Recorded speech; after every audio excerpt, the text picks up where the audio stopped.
Obedience of Christ. యేసు క్రీస్తుకు విధేయత కలిగి ఉండడం. ఆయన జీవాధిపతి కాబట్టి ఆయన మనకు ఎప్పుడు కూడా జీవాన్ని అనుగ్రహించాలని కోరుకుంటాడు. హల్లెలూయా. జీవం కలిగిన మన దేవుడు జీవాహారాన్ని మనకు ఇచ్చువాడుగా ఉన్నాడు. ఎంతగా ఇస్తాడు జీవాహారాన్ని అంటే సమృద్ధిగా జీవాహారాన్ని ఇచ్చే దేవుడే మన దేవుడు.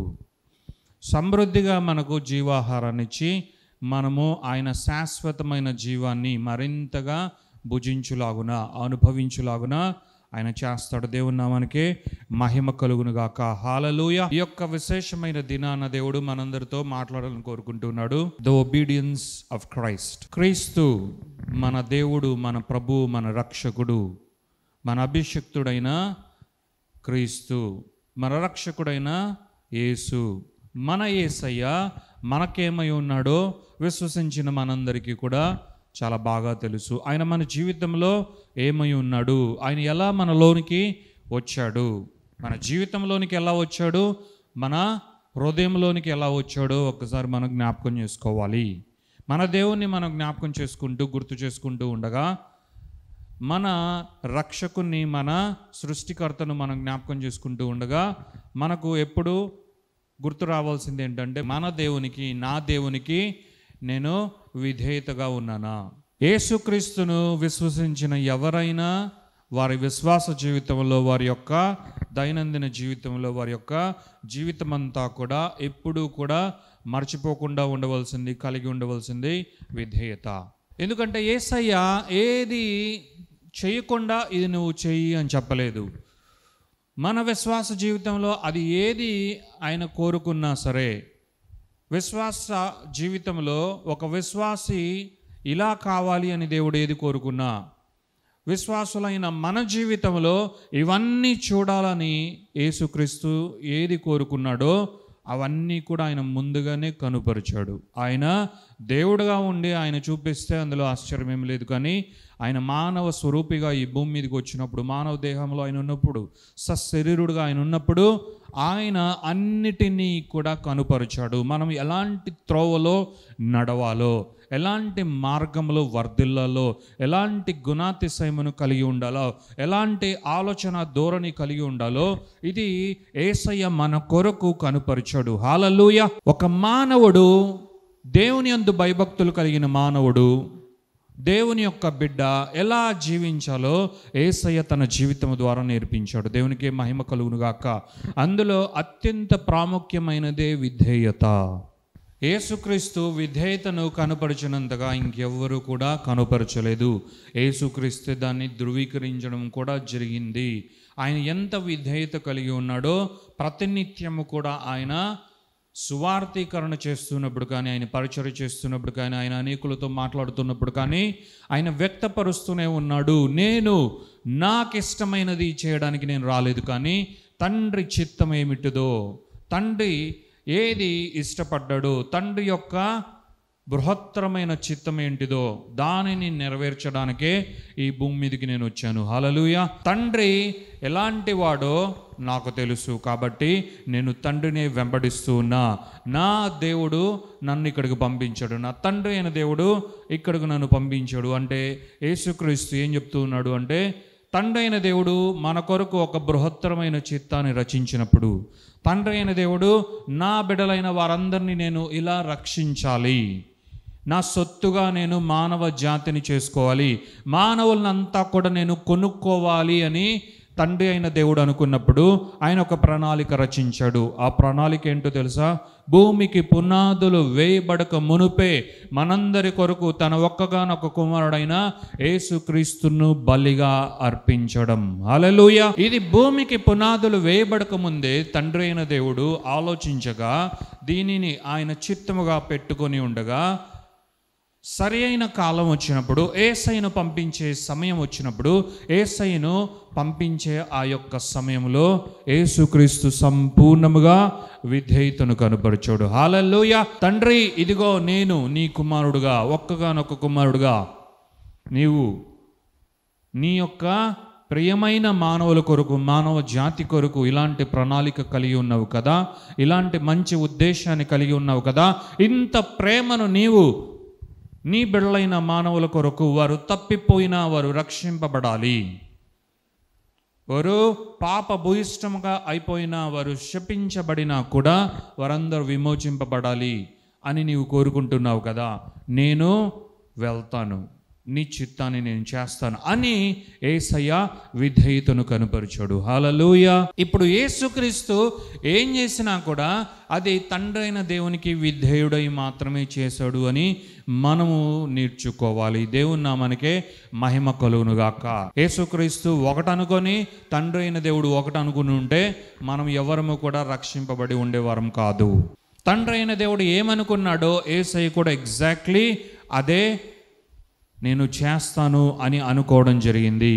యేసుక్రీస్తు తండ్రి అయిన దేవుని చిత్తాన్ని నెరవేర్చాడు, కానీ సపరేట్గా ఇదిగో నాకు ఇదైతే బాగుంటుంది అని అనిపిస్తుంది, ఇలా చేస్తే బాగుంటుంది కదా అని నాకు అనిపిస్తుంది, నేను ఇలా చేస్తాను తండ్రి, నువ్వు అనుమతించు, ఒకవేళ నీకు కష్టంగా ఉన్నా సరే నేను ఇలా ట్రై చేస్తాను, ఇది బాగానే వర్కౌట్ అవుతుంది అని అనుకోలేదు. ఒకవేళ యేసయ్యకు అన్నీ తెలిసినా, ఒకవేళ తండ్రి అయిన దేవుని చిత్తానికి ఎగ్జాక్ట్లీ క్లోజ్గా వచ్చేలాంటి ఒక చిత్తము ఆయన చేయగలిగిన అంత శక్తి ఆయనకున్న, అంత సామర్థ్యం ఆయనకున్న, ఆయన దేవుడై ఉన్న, తండ్రికి సమానుడుగా ఆయనున్న, తండ్రి యొక్క దైవత్వమునకు సమానత్వము కలిగిన పరిపూర్ణ దైవత్వము యేసయ్యకు కలిగి ఉన్న యేసుక్రీస్తు ఎప్పుడు కూడా తన చిత్తము తనకిష్టమైనది చేయలేదు, కానీ తండ్రికి ఏది ఇష్టమో, తండ్రి అయిన దేవుని చిత్తం ఏదో అదే నేను చేయడానికి ఈ భూమి మీదకి వచ్చాను అని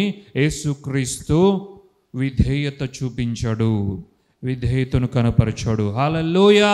విధేయత అంటే ఎలా ఉంటుందో, విధేయుడుగా ఉంటే దేవుని పని ఎలా జరుగుతుందో యేసయ్య కళ్ళకు కట్టినట్లు మనకు చూపించాడు. మన హృదయం అంతా కూడా ఆయన యొక్క జీవంతో నిండిపోయేలాంటి ఒక గొప్ప ఎగ్జాంపుల్ని యేసయ్య మనందరి కొరకు సెట్ చేశాడు. దేవుని నామానికే మహిమ ఘనత ప్రభావాలు కలుగును గాక. హల్లెలూయా. ఇప్పుడు యేసుక్రీస్తు బిడ్డలుగా మనం ఉండగా, యేసయ్యను వెంబడించే వాళ్ళుగా మనం ఉండగా, ఆయన శిష్యులుగా మనం ఉండగా, తండ్రి అయిన దేవుని యొక్క స్వకీయ సంపాద్యముగా, తండ్రి అయిన దేవాతి దేవుని యొక్క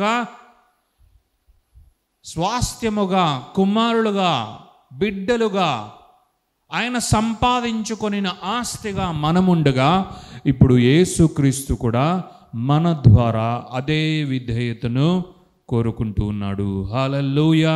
దేవుని నామానికే మహిమ ఘనత ప్రభావం కలుగును గాక.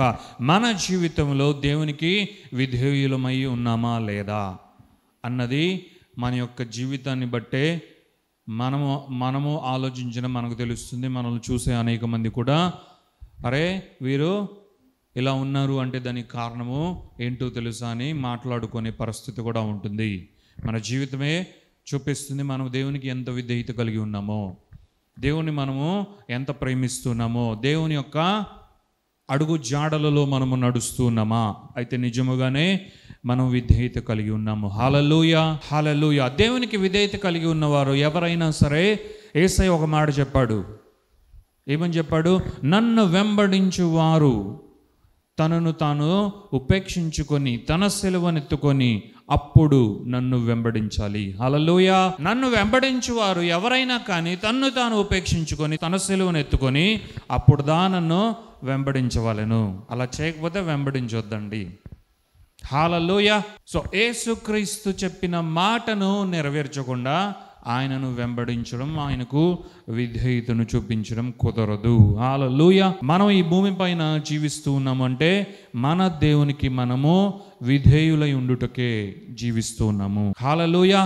లోకంలో ఉన్న వారు వచ్చి జీవం కలిగిన దేవునికి, మన తండ్రి అయిన దేవునికి విధేయతను చూపించరు.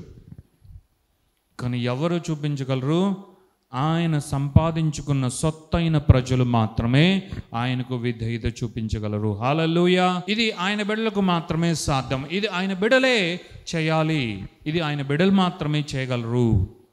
కాబట్టి మనమే విధేయత కలిగి ఉండాలి. హల్లెలూయా. మనము దేవుణ్ణి ప్రేమించిన వారమైతే మనము ఖచ్చితంగా ఆయనకు విధేయులమై ఉండాము. హల్లెలూయా. లోకంలో కూడా మనము పలు చోట్ల అంటే మన జీవన వ్యాపారంలో కావచ్చు, జీవన విధానంలో మనం ముందుకు వెళ్తూ ఉండగా దేవుని వాక్యం ప్రకారము అధికారులకు కానీ ఉన్నతమైన స్థాయిలో ఉన్న వారికి కానీ మనము వారు చెప్పింది వినాలి. వారి యొక్క పరిస్థితిలో ఏముందో అది మనము కనుపరచాలి. అంటే వారి అధికారమునకు మనము ఒక స్థితిలో ఉండాలి అని దేవుడు కోరుకుంటున్నాడు. అదే లోబడి ఉండడం. ఒక అధికారి కనుక ఉంటే మనము లోబడి ఉండాలని దేవుడు కోరుకుంటున్నాడు. అయితే దేవునికి మాత్రం ఎప్పుడు కూడా మనము విధేయత కనపరచకుండా ఉండకూడదు. దేవునికి మనం ఏ స్థితిలో ఉన్నా, మనం ఎక్కడ ఉన్నా మనము సేవ మాత్రమే చేయవలసిన అవసరం లేదు. ఒకవేళ ఉద్యోగం చేస్తూ ఉంటే, ఒకవేళ మనం ఏదైనా పని చేస్తూ ఉంటే, వ్యాపారం చేస్తూ ఉంటే, ఇంకేదైనా చేస్తూ ఉన్నా కూడా మనము అక్కడున్న అధికారులకు లోబడి ఉంటూనే దేవునికి అయితే మాత్రము విధేయులుగా ఉండాలని దేవుడు కోరుకుంటున్నాడు. హల్లెలూయా. ఈ లోకంలో ఉన్న అధికారానికి లోబడి ఉండడం అన్నది తాత్కాలికంగా ఉంటుందేమో, కానీ దేవునికి విధేయత కనపరచుట అన్నది మాత్రం మన జీవితం అంతా ఉండాలి అని దేవుడు కోరుకుంటూ ఉన్నాడు. హల్లెలూయా. మన జీవితం అంతా కూడా మనము మన దేవునికి విధేయతను కనపరచాలి, విధేయులై ఉండాలి. దేవుని నామానికే మహిమ ఘనత ప్రభావం కలుగును గాక. అలాంటి జీవితాన్ని మనం జీవించాలని దేవుడు కోరుకుంటున్నాడు. ముఖ్యంగా యేసుక్రీస్తు ఏం చేశాడో మనం కూడా అదే చేయాలని యేసయ్య కోరుకుంటూ ఉన్నాడు. హల్లెలూయా. పౌలే ఏమంటూ ఉన్నాడు?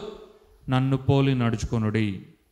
మరి అపోస్తులైన పౌలే ఒక దేవుని భక్తుడే, దేవుని అభిషిక్తుడైన వాడే, మనలాంటి ఒక మనిషే. అయితే దేవుని యొక్క పరిచర్యను గొప్పగా, విరివిగా, శక్తివంతముగా, అద్భుతముగా చేసిన ఒక దైవజనుడు నన్ను పోలి నడుచుకొనుడు అంటే మరి యేసయ్యను పోలి మరెంతగా మనం నడుచుకోవాలి, ఆయన మరెంతగా మనం వెంబడించాలి, ఆయననే వెంబడించాలి. ఆయనే మన మార్గం, సత్యం, జీవం కాబట్టి ఆయననే మనం వెంబడించాలని దేవాతి దేవుడు కోరుకుంటూ ఉన్నాడు. హల్లెలూయా. అపోస్తులైన పౌలు అంటున్నాడు, ఇప్పుడు క్రీస్తునందున్న వారికి ఏ శిక్షా విధియు లేదు. ఇప్పుడు క్రీస్తునందున్న వారికి ఏ శిక్షా విధియు లేదు అని అపోస్తులైన పౌలు ఎందుకు అంటున్నాడు తెలుసా? ఒకప్పుడు మనకు శిక్షా విధి ఉన్నింది.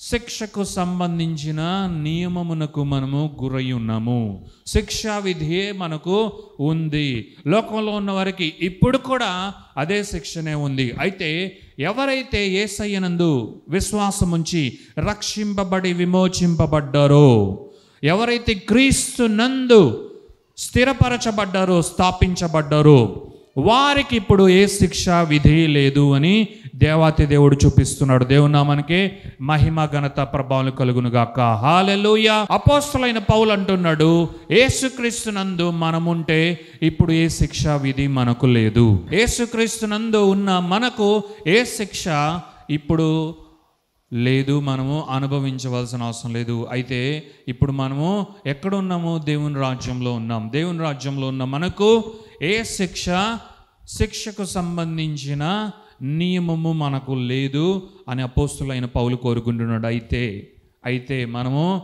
గమనించవలసింది ఏంటంటే, ఎవరైతే శరీరానుసారముగా కాక ఆత్మానుసారముగా నడుచుకుంటున్నారో వారికే ఇది పని చేస్తుంది. అంటే దేవుడు మన పైన ఉన్న శిక్షను తీసివేశాడు. దేవుడే శిక్షా విధిని మన జీవితంలోనికి ఆయన తీసుకురాడు. ఏ శిక్షను మనకు విధించడు. ఎందుకు అంటే మన నిమిత్తమై పాపము అను శరీరాకారంలో యేసుక్రీస్తును మనందరి కొరకు తండ్రి అయిన దేవుడు సిద్ధపరిచి ఇప్పుడు ఆ యేసయ్యనందు క్రీస్తునందు మనకు రావలసిన శిక్షా విధిని యేసయ్యకు ఇచ్చివేసి యేసయ్యనందు అది నెరవేర్చి మనము ఎవరమో ఇక మీదట ఏ శిక్షకు, దాని యొక్క విధికి, దాని యొక్క ధర్మానికి, దాని యొక్క నియమములకు గురి కాకుండా ఉండులాగున మన తండ్రి అయిన దేవుడు చేసేసాడు. కాబట్టి ఇప్పుడు తండ్రి అయిన దేవుడి నుండి మనకు ఏ శిక్షా విధి రాదు. కానీ మనము గమనించవలసింది ఏంటంటే, ఈ శరీరము ఇంకా కూడా శరీరానుసారముగా నడుచుకున్నట్టుకు పరిస్థితి కలిగి ఉంది. ఈ లోకంలో మనం ఇంకా ఉన్నాము కాబట్టి, ఈ శరీరము పరిపూర్ణంగా ఇంకా మార్చబడలేదు కాబట్టి, ఈ శరీరము ఎప్పుడైనా కానీ శరీరానుసారముగా మనము నడుచులాగున చేయగలదు. కాబట్టి మనం ఏం చేయాలో తెలుసా? శరీరం చెప్పినట్లల్లా నడుచుకోకుండా అంటుంది అనుకుందాం. శరీరము ఇంకా పడుకో అంటేనే వెంటనే పడుకోవడం, ఇంకా లేచి వెళ్ళిపో అంటేనే వెంటనే లేచి వెళ్ళిపోవడం, ఇంక నువ్వు ప్రార్థన ఆపేసేయి అంటేనే ఇక ప్రార్థన ఆపేసేయడం. చేయొచ్చా మనం అలా? శరీరం చెప్పినట్టు వినాలా? ఆత్మ చెప్పినట్టు వినాలా? రక్షించే దేవుడు మనకు నూతనమైన ఆత్మనిచ్చాడా? నూతనమైన శరీరాన్ని ఇచ్చాడా? రక్షణలో మనం నూతనమైన ఆత్మను మాత్రమే పొందుకున్నాం, శరీరాన్ని కాదు. అంటే ఈ లోకంలో ఉన్నంత వరకు ఈ శరీరం ఇంకా కూడా లోకపరంగానే ప్రవర్తిస్తుంది. ఈ లోకంలో ఉన్నంత వరకు ఈ శరీరానికి పాప నియమము ఇంకా కూడా పనిచేసే పరిస్థితే ఉంటుంది. అంత మాత్రాన ఇక ఈ శరీరము ఎప్పుడూ శరీరానుసారముగానే నడుచుకుంటుంది. ఈ శరీరము ఇక దాని మాటే నెరవేర్చుకుంటుంది అని కాదు. దీనిని ఎక్సర్సైజ్ చేసుకునే ఆ యొక్క బాధ్యత మనదే. ఈ శరీరాన్ని దేవుని వైపుగా మలుచుకునే యొక్క కృషి యేసుక్రీస్తునందు మనమే చేయాలి. అందుకే అపోస్తలుడైన పౌలు ఏమంటున్నాడు తెలుసా? ఇప్పుడు క్రీస్తునందు ఉన్న వారికి ఏ శిక్షా విధి లేదు అని మనము సింపుల్గా అది చదివేసుకొని అనుకోకూడదు. కానీ ఇప్పుడు క్రీస్తునందు ఎవరైతే శరీరానుసారముగా కాక ఆత్మానుసారముగా నడుచుకునేదరో వారికి ఏ శిక్షా విధి లేదు. యేసుక్రీస్తునందు ఏ శిక్షా విధి మనకు లేదు, కరెక్టే. అలా అని మనము లోకంలో మనము పొరలాడితే కుదరదు. లోకంలో ఉన్న పాపంలో మనము కొట్టుమిట్టాడుతూ ఉంటే కుదరదు. మనము దేవుని నీతికి, లోకంలో ఉన్న పాపానికి లేదు, శరీరానుసారమైన పాపానికి కావలసిన విచక్షణను మనము యోచించకపోతే కుదరదు. దేవుని నీతి ఏంటో, దేవుని మార్గములు ఏంటో, దేవుని పరిశుద్ధత ఏంటో, దేవుని సన్నిధి ఏంటో, అలాగే లోకం అంటే ఏంటో, శరీర కార్యములంటే ఏంటో, పాపం అంటే ఏంటో, అతిక్రమం అంటే ఏంటో, లోకానికి సంబంధించిన ఆలోచన అంటే ఏంటో అన్న వ్యత్యాసాన్ని, తేడాను మనం తెలుసుకొని మన ఆత్మీయ జీవితాన్ని మనం కట్టుకోవాలి. దేవుడు రక్షించింది మనల్ని ఆత్మానుసారంగా మనం జీవించడానికి. ఆత్మానుసారంగా మనం జీవించాలి అంటే ఆత్మను వెంబడించాలి. ఆత్మానుసారమైన మార్గములేంటో మనము వెదకాలి. దేవుని యొక్క సన్నిధిలో కూర్చొని వాక్యములో వెదకాలి. హల్లెలూయా. దావీదేమంటున్నాడు? నీ వాక్యము నా పాదములకు దీపము. దేవుడు కావాలి, యేసయ్యా నిన్నే నేను వెంబడిస్తా అని మనం పొద్దున్న లేచినప్పటి నుండి వచ్చే న్యూసో లేదంటే మొబైల్లో వచ్చే వీటినో చెత్తనో చెదారాన్ని మనము చదువుకుంటూ, వాటిని చూసుకుంటూ, వాటినే తలంచుకుంటూ, లోకంలో ఉన్న వారితో ఎక్కువగా సంభాషిస్తూ, వారి యొక్క ఆ యొక్క మార్గాల్లో నడుస్తూ, లేదంటే వారితో విజోడై వెళ్ళిపోతూ, మనము ఏమీ ఆలోచించకుండా ఆలోచనాత్మకంగా మనం ఉండకుండా గనక వెళ్తే కుదరదు. దేవుడు కావాలి అని అనుకున్న వారు దేవునికి సంబంధించినవి వెదకాలి. దేవుడు కావాలి అనుకున్న వారు దేవుని మార్గాలేంటో వెదకాలి. అంటే మనం చెమటోర్చి కష్టపడి వెతికితే అప్పుడు దొరుకుతుంది అనేంతగా దేవుడు ఏం పెట్టలేదు. కానీ దేవుని వాక్యం తెరుస్తూ ఉంటే అవేంటో నీకు తెలిసిపోతాయి. హల్లెలూయా. ఇప్పుడు దేవుడు కావాలి, యేసయ్యా నీవన్నావు, నిన్నే వెంబడించమన్నావు, నేను వెంబడిస్తాను అని అనుకొని లేచినప్పటి నుండి లోకంలో ఉన్నవి మనం పట్టుకొని కూర్చుంటే మనము ఆత్మానుసారముగా జీవించలేము. అపోస్తలుడైన పౌలు యొక్క అర్థం కూడా అదే. ఇప్పుడు అంటే రక్షింపబడిన వెంటనే, రక్షింపబడిన 10 సంవత్సరాలకు నీకు ఒక అనుభవం వస్తుంది, నీకు ఒక సర్టిఫికెట్ ఇస్తారు, థియాలజీ తర్వాత ఫిలాసఫీ, ఇంకా అవి ఇవి వాటికి సంబంధించిన జ్ఞానం నీకు వస్తుంది, అప్పుడు నువ్వు గొప్పవాడు అవుతావు అని వాక్యం చెప్పట్లేదు. అపోస్తులైన పౌలు ఏమంటున్నాడు తెలుసా? నీవు వెంటనే యేసుక్రీస్తునందు నీవు స్థిరపరచబడ్డావు. నీవు ఎప్పుడైతే రక్షింపబడ్డావు వెంటనే యేసుక్రీస్తునందు నీవు నిర్మింపబడి ఉన్నావు. కాబట్టి నీకు ఏ శిక్షా విధి లేదు. కానీ ఈ లోకంలో సాతాను అన్నవాడు ఒకడున్నాడు. కానీ మన శరీరాన్ని ఎప్పుడెప్పుడు కూడా దాన్ని రేపి శరీర సంబంధంగా శరీరానుసారముగా నీవు పడిపోయి అందులోనే మరల బ్రతికే ఒక నిస్సహాయమైన పరిస్థితిని, ఒక దౌర్భాగ్యమైన పరిస్థితిని తీసుకొని వచ్చే సాతానుడు ఉన్నాడు. అలాగే నీకు విరోధముగా, నీకు వ్యతిరేకముగా, నీవు క్రీస్తునందు ఉన్నావు కాబట్టి నీకు వ్యతిరేకముగా ఎప్పుడు ప్రవర్తించుటకు శరీరము కూడా నీకుంది. జాగ్రత్త. పౌలేమంటున్నాడు దాన్ని బట్టి? కాబట్టి నీవు క్రీస్తునందు ఏ శిక్షా విధి లేనివాడువే, కానీ సాతానుని నీ శరీరాన్ని గుర్తు చేసుకొని నువ్వేం చేయాలి? నేను శరీరం చెప్పినట్లుగా వినను, శరీరము అనుకున్నట్లుగా వినను, శరీరం నాకు చాలా చాలా తీసుకొని వస్తుంది, నేను ఖాళీ కూర్చుంటే చాలు ఏవేవో వస్తాయి నాకు, నేను అలా ప్రవర్తించను, నేను ఆత్మానుసారముగా ప్రవర్తిస్తా. ఆత్మ నాకు ఏది కనపరుస్తుందో దానినే నేను చేస్తా. అది మనలో ఉన్న నూతన సృష్టి అయిన ఆత్మ కావచ్చు, లేదా పరిశుద్ధాత్మ దేవుని యొక్క శక్తి కావచ్చు. ఆత్మను వెంబడించి ఈ శరీరాన్ని మనము జయించాలి అని అపోస్తులైన పౌలు కోరుకుంటున్నాడు. దేవుడు మన కొరకు ఆయన ప్రణాళిక రచించాడు. హల్లెలూయా. నా ప్రియమైన బిడ్డలారా, మీకు ఏ శిక్షా విధి లేదు. నేను ఇక మీదట ఏ శిక్షను మీకు తీసుకురాను. కానీ సాతానుడు మరలా మీ శరీరంలో దాగి ఉన్న పాప మరణ నియమముల జోలికి నీవు వెళ్ళేలాగా చేసి, శరీరానుసారమైన కార్యములలో నీవు నిమగ్నమయ్యేలాగా చేసి, శరీరానుసారముగా నీవు మరలా నడుచుకునేలాగా చేసి, పాప మరణ నియమముల ద్వారా పడు శిక్షను, ఆ శిక్షా విధిని మరలా నీకు తీసుకుని వచ్చే ప్రమాదం ఉంది. ఈ భూయాత్ర అంతా కూడా మన ఆత్మ ఏ విధముగా సఫర్ అవ్వదు, కానీ శరీరం అయితే సఫర్ అవుతుంది. తద్వారా మన ఆత్మీయ జీవితం కూడా సఫర్ అయ్యే ప్రమాదం ఉంది. మన ఆత్మ ఎప్పుడు కూడా అవస్థ పడదు. ఎందుకంటే మన ఆత్మ పరిపూర్ణముగా యేసుక్రీస్తునందు చేయబడింది కాబట్టి. అందుకే పౌలు అంటున్నాడు, క్రీస్తునందు ఏ శిక్షా విధి లేదు.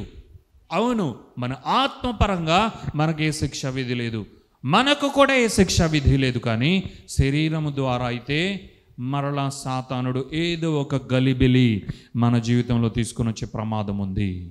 మనము కనుక జాగ్రత్తగా ఉండకపోతే, శరీరానుసారమైన మనస్సు కనుక మనం కలిగి ఉంటే, శరీరానుసారమైన కార్యాలు మనం చేయగలిగితే, శరీరానుసారమైనవి మనము వెంబడిస్తూ ఉంటే, సాతానుడు మరలా మన జీవితాన్ని విచ్ఛిన్నం చేసి ముందున్న జీవితానికి ఇప్పుడున్న జీవితానికి పెద్ద తేడా లేకుండా చేస్తాడు. అందుకే మనం జాగ్రత్త కలిగి ఉండాలి. అవును ప్రభువా, నీ అందున్న నాకు ఏ శిక్షా విధి లేదు, కరెక్టే. కానీ నేను కూడా ఏం చేయాలి? శరీరానుసారముగా నడుచుకొనగా, అనగా శరీరానుసారమైన నడక నా జీవితంలో ఉండకుండా ఆత్మానుసారంగానే నేను నడుచుకుంటా, ఆత్మని నేను వెంబడిస్తాను. హల్లెలూయా. ఎందుకు అంటే ఆత్మకు సంబంధించిన నియమము నన్ను పాప మరణ నియమముల నుండి రక్షించింది. హల్లెలూయా. పాప మరణ నియమముల పరిస్థితి నాకు ఒకప్పుడు ఉన్నింది, కానీ ఇప్పుడు ఆత్మ ద్వారా నాకు జీవం వచ్చింది. యేసుక్రీస్తు యొక్క రక్షణ నాకు ఆత్మనివ్వగా, ఈ ఆత్మ ద్వారా నాకు జీవం వచ్చింది. కాబట్టి నేను ఇక మీదట శరీరం చెప్పినట్లు వినకుండా, శరీరానుసారముగా నేను ప్రవర్తించకుండా, జీవించకుండా, నేను ఆత్మానుసారముగానే నేను జీవిస్తాను ప్రభువా అని మనం ఒక నిర్ణయం తీసుకోవాలి. దేవుని నామానికే మహిమ ఘనత ప్రభావం కలుగును గాక. ఇలాగా చెప్పుతున్న పౌలు ఆయన ఏమంటున్నాడు తెలుసా? అయితే శరీరానుసారమైన మనస్సు ఎవరు కలిగి ఉన్నారో, రక్షింపబడి విమోచింపబడి దేవుని రాజ్యంలో చేర్చబడి దేవుని బిడ్డలుగా అయి కూడా పౌలు అన్నట్లు ఇప్పుడు నాకు ఏ శిక్ష విధి లేదు, ఇప్పుడు నేను క్రీస్తునందున్నాను, ఏ శిక్ష నాకు రాదు, తండ్రి అయిన దేవుడు ఏ శిక్ష నాకు వెయ్యలేదు అని అనుకొని కూడా ఎవరైతే శరీరానుసారముగా జీవిస్తూ శరీరానుసారమైన మనసు కలిగి ఉంటారో అది మరణానికి మరలా మిమ్మల్ని కొనిపోతుంది అని అపోస్తలుడైన పౌలు అంటూ ఉన్నాడు. చాలామంది రక్షింపబడి వారి జీవితంలో అతి ప్రాముఖ్యముగా చేయవలసిన ఒక దానిని మిస్ అవుతూ ఉంటారు. రక్షింపబడిన ఎవరైనా సరే వారి యొక్క మనస్సును నూతనపరుచుకోవాలి. రక్షింపబడిన వారు వారి మనస్సును నూతనపరుచుకొని తద్వారా ఆత్మానుసారముగా జీవించాలి. హల్లెలూయా. మనసును ఎందుకు నూతనపరుచుకోవాలి అంటే మనసులో ఒక పెద్ద ప్రపంచం ఉంటుంది. ఆ ప్రపంచం పేరే ఆలోచనలు, థాట్స్. ఒకడు రక్షింపబడినా కూడా మనమందరూ కూడా దేవుని రాజ్యంలో చేర్చబడ్డా, రక్షింపబడి దేవుని రాజ్యంలో మనం ఉన్నా కూడా మన మనస్సును మనం నూతన పరచుకోకపోతే మనలో ఉన్న ఆ పాత ఆలోచనాత్మకమైన లక్షణాలు బయటికి వెళ్ళవు. చాలామంది అనుకోవచ్చు, బ్రదర్ నేను రక్షింపబడ్డా, హల్లెలూయా, స్తోత్రం, praise the lord, praise the lord brother, praise the lord sister. Brother ఎవరు బ్రదర్ మీరు అంటే, నేను ఇప్పుడు కొత్తగా రక్షింపబడ్డా, నేను యేసుక్రీస్తులో ఇప్పుడు నేను రక్షింపబడ్డా బ్రదర్. ఎలా ఉంది బ్రదర్ మీ యొక్క ఆత్మీయ జీవితం అంటే రక్షింపబడ్డా బ్రదర్. ఎట్లా ఉంది మీ జీవితం బ్రదర్ అంటే రక్షింపబడ్డా బ్రదర్. అంటే రక్షణ పొందుకుంటేనే అంత అయిపోయిందా?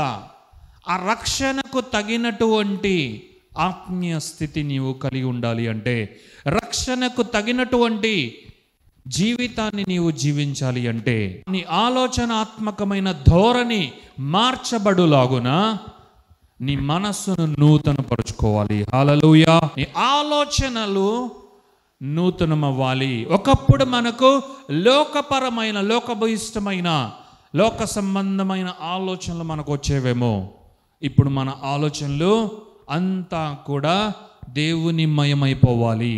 హల్లెలూయా. రక్షణార్థమైన ఆలోచనలు మనము నింపుకోవాలి. మన ఆలోచనలు పాతవిగానే ఉంటే రక్షింపబడినా కూడా కుదరదు. చాలామంది అనుకుంటూ ఉండొచ్చు, ఇంకేం బ్రదర్ నేను రక్షణ పొందాను, హల్లెలూయా, ప్రైజ్ ద లార్డ్, నా భార్య వస్తుంది, పిల్లలు వస్తారు, అందరూ వస్తారు, మన ఫ్యామిలీ అంతా వస్తుంది బ్రదర్, నేను మాత్రము చాలా బిజీగా ఉంటాను, నేను రాలేను, నాకు ఆ పనులు ఉన్నాయి, ఈ పనులు ఉన్నాయి, నేను ఆడికి పోవాలి, ఇడికి పోవాలి, ఐఎమ్ టూ బిజీ బ్రదర్, 2 సంవత్సరాలకు ఆల్రెడీ ప్రోగ్రామ్స్ అంతా నింపేసుకున్నాను, నేను రాలేను అని.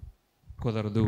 నువ్వు రక్షింపబడ్డా, నువ్వు ఒకవేళ లోకంలో ఉన్నవాడు ఎంత భయంకరంగా ఉంటాడు అలాగే నీవు ఉండే ప్రమాదం ఉంది. ఎందుకంటే రక్షింపబడినాక నీవు చేయవలసిన రక్షణ ప్రయాణం ఉంది. అనుకుందాం, ఫర్ ఎగ్జాంపుల్ రైల్వే స్టేషన్కి వెళ్ళి మనం టికెట్ కొనుక్కుందాం, ట్రైన్ కోసం టికెట్ కొనుక్కున్నాం. టికెట్ కొనుక్కొని ఇంకా హ్యాపీగా ఇంటికి వచ్చి మంచిగా మటన్ బిర్యానీ తినేసి నిద్రపోతామా? ఏమండి మీరు ఏం చేస్తున్నారు? టికెట్ కొనుక్కొని ఇంటికే, ఏ పిచ్చిదానా, టికెట్ కొనుక్కున్నా కదా ఇంకేంటి, అసలు టికెట్ దొరకడమే కష్టం. సరే టికెట్ కొనుక్కున్నాక ఏంటి మీరు చేస్తున్నది అంటే, ఇంకేముంది బిర్యానీ పెట్టు, హ్యాపీగా తినేసి పడుకోవాలి, అంతేనా? టికెట్ కొనుక్కున్నాక ఏం చేయాలి? ఆ టికెట్ కొనుక్కున్నదే నీవు ఆ ట్రైన్ ఎక్కడానికి. అంటే నువ్వు టికెట్ కొనుక్కున్నది ఆ ట్రైన్ ద్వారా నీవు ఒక ప్రయాణాన్ని కొనసాగించాలి.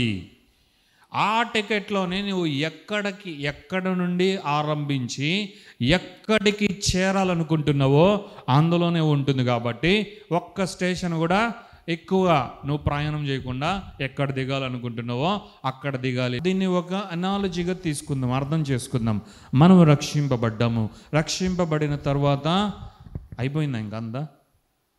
నేను రక్షింపబడ్డాను ప్రభువా, hallelujah, thank you father, hallelujah, amen అని ఒక కేక్ కట్ చేసి అందరికి పార్టీ ఇచ్చేసి thank you brother, hallelujah, praise the lord అని ఇంక మళ్ళీ నువ్వు ఓ 75 సంవత్సరాల ముసలోడు అయినా కనిపిస్తావా చర్చిలో? లేదు.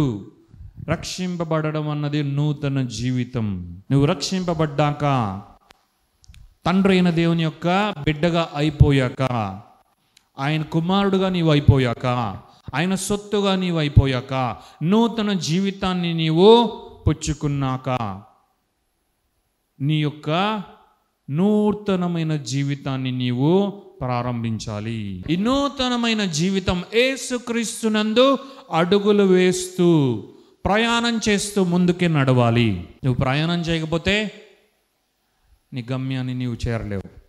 నీ జీవితంలో దేవుడు పెట్టిన ప్రణాళిక నెరవేర్చబడదు. నీ కొరకు దేవుడు ఎత్తిపెట్టిన ఆశీర్వాదాలు నీవు అనుభవించలేవు. క్షేమాన్ని నీవు అనుభవించలేవు. స్వస్థతను అనుభవించలేవు. అనేకమైన దేవుని యొక్క శ్రేష్టమైన వాటిని నీవు అనుభవించలేవు. నీవు ముందుకు వెళ్ళవలసిన వాడవై ఉన్నావు. హల్లెలూయా. నీవు ప్రయాణం చేయవలసిన వాడవై ఉన్నావు. హల్లెలూయా, హల్లెలూయా. కాబట్టి రక్షింపబడిన ఎవరైనా సరే వారు దేవుని యందు నూతన సృష్టి కాబట్టి, అలాగే నూతనమైన జీవితాన్ని, క్రొత్తదైన జీవితాన్ని కూడా యేసుక్రీస్తునందు వారు పుచ్చుకున్నారు కాబట్టి ఇప్పుడు వారి ప్రయాణాన్ని కొనసాగించాలి. ఇప్పుడు వారి ప్రయాణాన్ని కొనసాగించాలి అంటే వారిదైన పాతవన్నిటినీ వదిలిపెట్టేయాలి. పాత స్థితిని యేసుక్రీస్తునందు వదిలిపెట్టినట్లే పాత ఆలోచనలను కూడా వదిలిపెట్టేయాలి. రక్షింపబడిన వారు దేవుని సన్నిధిలో కూర్చొని ప్రార్థిస్తూ, విజ్ఞాపనలు చేస్తూ, వాక్యాన్ని చదువుచు, అందులో తెలియని అనేకమైన విషయాలు నేర్చుకుంటూ, వాక్యంలో ఉన్న జ్ఞానాన్ని పొందుకుంటూ ముందుకు నడవాలి. హల్లెలూయా. ఇలా కాకుండా రక్షింపబడిన వెంటనే మళ్ళా సిగరెట్, మందు అవి ఇవి కొట్టే ఫ్రెండ్స్ దగ్గరికి వెళ్ళి వాళ్ళ మధ్యలో కూర్చొని రే నేను రక్షణ పొందినాను రా అంటే, రే నువ్వు ఒకటేరా ఫస్ట్ అంటాడు వాడు. అవునా కదా? అంటే ఏంటి? నువ్వు రక్షింపబడి కూడా మళ్ళా నువ్వు ఎక్కడికి వెళ్తున్నావు? మళ్ళీ నీ ఓల్డ్ ఫ్రెండ్స్ దగ్గరికి వెళ్ళి, మళ్ళీ నీ పాత స్థితిలోకే వెళ్ళి నువ్వు వారితో సహవాసం చేస్తూ ఉంటే నీ లోపల ఏమీ మారదు. అంటే నీ జీవితంలో, నీ ఆంతర్యములో నీ మనస్సు నూతన పరచబడదు. నీ ఆంతర్యం నూతనముగా అవ్వదు. నీ ఆలోచనలు ఇంకా పాతవుగానే ఉండి మరల పాప మరణ నియమములు, వాటికి తగిన శిక్ష నీవు అనుభవించులాగున, వాటికి మరల నీవు గురవులాగున సాతాను నిన్ను పట్టి లోపలికి లాగుతాడు. అవన్నీ ఒకప్పుడు మనము కలిగి ఉండొచ్చు, కానీ వాటిని వదిలి వాటిని విడిచి ఆయన సన్నిధికి రాగా ఇప్పుడు ఆయన సొత్తు అయిన వారిగా, నూతన సృష్టిగా ఇప్పుడు మనం అయ్యి ఆయనకు తగిన పరిస్థితిని మనము కలిగి ఉండాలి. అంటే దేవుని సహవాసాన్ని మనం కలిగి ఉండాలి. హల్లెలూయా. మన మనసు నూతన పరచబడి, మన ఆలోచనలు నూతన పరచబడేలాగా మనము ప్రయత్నం చేయాలి. హల్లెలూయా. అందుకే పౌలేమంటున్నాడు, శరీరానుసారమైన మనస్సు అది మరణము. ఒకవేళ మీరు ఇంకా పాత స్థితిని జ్ఞాపకం చేసుకుంటున్నారా, పాత పద్ధతులే కలిగి ఉన్నారా, రక్షింపబడి కూడా మీ యొక్క జీవన శైలిలో ఏం మార్పు లేదు, రక్షింపబడి కూడా మీ పాత స్థితిని ఏమీ వదలట్లేదు, రక్షింపబడి కూడా భార్యను భర్తను వదలమని దేవుడు అనట్లేదు, కానీ అయితే మన చుట్టూ ఉన్న సర్కిల్ను వదిలేయాలి. రక్షింపబడిన తర్వాత మరలా ఆ సర్కిల్లోకి నువ్వు వెళ్తే ఆ సర్కిల్ ఇంకా చిన్నగా నిన్ను కబలించి వేస్తుంది. అందుకే పౌలు శరీరానుసారమైన మనస్సు మరణము అంటే నీవు ఇంకా రక్షింపబడి కూడా శరీరానుసారమైన పరిస్థితిలో నువ్వు తిరుగుతూ ఉంటే, వాటిలోని నీవు జీవిస్తూ ఉంటే, వాటికి నీ సమయాన్ని కేటాయిస్తూ ఉంటే దాని యొక్క ఫలితము మరణమే. మరణాన్ని నీవు రుచి చూస్తావు. మరణాన్ని అంటే చచ్చిపోతావు అని కాదు, అది చాలా సమయము. ఇక దేవుడు నువ్వు మార్పు చెందాలనుకున్నా నీవు మారకపోతే నీకు నీవే పాడైపోయి శరీరంలో కూడా నీవు క్షీణించి, ఆరోగ్యంలో కూడా నీవు క్షీణించి, అది ఆ ఫైనల్ డెత్ అనేది ఉంటుంది. అయితే దేవుడు ఆ మరణం గురించి అనట్లేదు, కానీ నీ జీవితంలో ఉండే దిగులు, నీ జీవితంలో ఉండే బాధ, నీ జీవితంలో ఉండే చింత. రక్షింపబడిన ఒక వ్యక్తి ఎలా ఉండాలి? ఎప్పుడు కూడా ఆనందంగా ఉండాలి. గలతీయులకు రాసిన పత్రికలో అపోస్తలుడైన పౌలు ఏమంటున్నాడు? ఆనందం, సంతోషం, విశ్వాసం, ప్రేమ, సాత్వికం, దీన మనస్సు, అది ఇది అది అన్నీ కూడా బహుమానముగా, వరముగా, ఫలముగా దేవుడు నీకు రక్షణలో ఇచ్చేశాడు. హల్లెలూయా. ఎందుకు ఇవన్నీ నీవు అనుభవించాలి? ఇవన్నీ నీకే నా ప్రియమైన కుమారుడు, కుమార్తె. నీవు దిగులు చెందడం నాకు ఇష్టం లేదు. ఒకప్పుడు నీవు దిగుల్లో ఉన్నావేమో, కానీ యేసుక్రీస్తున్న నీకు ఏ శిక్షా విధి లేదు. కాబట్టి ఇప్పుడు నీకు దుఃఖము అవసరం లేదు. నీవు దుఃఖించుటకు రక్షింపబడలేదు, నీవు బాధ నొందుటకు రక్షింపబడలేదు, దిగులుతో ఉండుటకు, చింతించుటకు రక్షింపబడలేదు. యేసుక్రీస్తునందు నీవు స్థిరపరచబడ్డావు. హల్లెలూయా. ఇప్పుడు నీవు శరీరానుసారమైన మనసు కలిగి ఉండుటకు రక్షింపబడలేదు. నీవు ఈ గొప్ప వాటిని అనుభవించుటకే రక్షింపబడ్డావు. మరి ఈ గొప్ప వాటిని అనుభవించవలసిన నీవు శరీరానుసారముగా ప్రవర్తిస్తే, శరీరానుసారమైన మనస్సు నీవు కలిగి ఉంటే ఈ ఆత్మ ఫలములు నీవు అనుభవించలేవు, కానీ మరణమే నీవు అనుభవిస్తావు.